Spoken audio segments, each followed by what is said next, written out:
Hello, Patriots. This is Michael with Fed Fighters, where truth has no off switch, and we shine a spotlight on the lies, corruption, and backroom deals the media won't dare touch. On today's story, it's the biggest political scandal in American history, and it's finally being dragged into the light.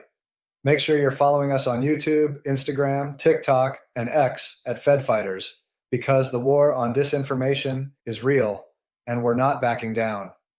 For years now, American voters feared the White House had been hijacked.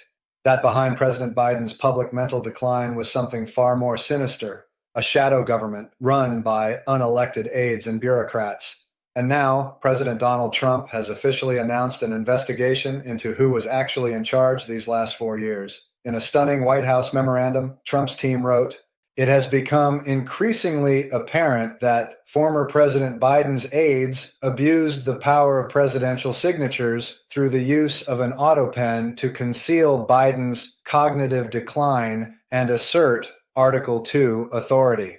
Let that sink in. An autopen used to fake Biden's signature on thousands of official documents, including executive orders, judge appointments, even death row commutations.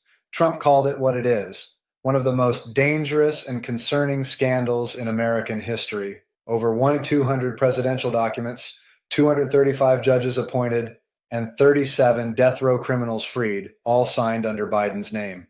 But the burning question is, was Biden even aware any of it was happening? Trump has now directed Attorney General Pam Bondi to investigate whether Biden's aides conspired to deceive the American people and unconstitutionally exercised presidential power. The Oversight Project has already launched its own investigation into this scandal. Their president, Mike Howell, didn't hold back. Those who abused the situation have potentially committed a series of crimes, impersonation, fraud, and civil rights abuses. Politically, this should end the Democratic Party as a major political entity in the U.S. And what does Biden have to say? He denies it all. "I made the decisions during my presidency. Any suggestion that I didn't is ridiculous and false." And then, like clockwork, he deflects, accusing Trump of distracting from what he calls a big, beautiful bill, and blames Republicans for trying to cut programs like Medicaid to give tax breaks to the rich. But here's the truth, folks. If Biden wasn't mentally fit to govern and his aides signed off on presidential actions behind our backs, then we were living under an unelected regime. That's not democracy.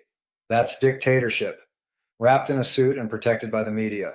This is Michael with Fed Fighters, and we're not letting this one go, because the Constitution wasn't written to be bypassed by insiders. And if a shadow government operated inside the Biden White House, then every law, every order, and every appointment during those years must be re-examined. Join the movement, subscribe on YouTube, follow us on Instagram, TikTok, and X at Fed Fighters, and share this video to wake up the nation. We're not afraid to ask the hard questions, and we won't stop fighting until America's back in the hands of we the people. This is Fed Fighters. Let's take our country back.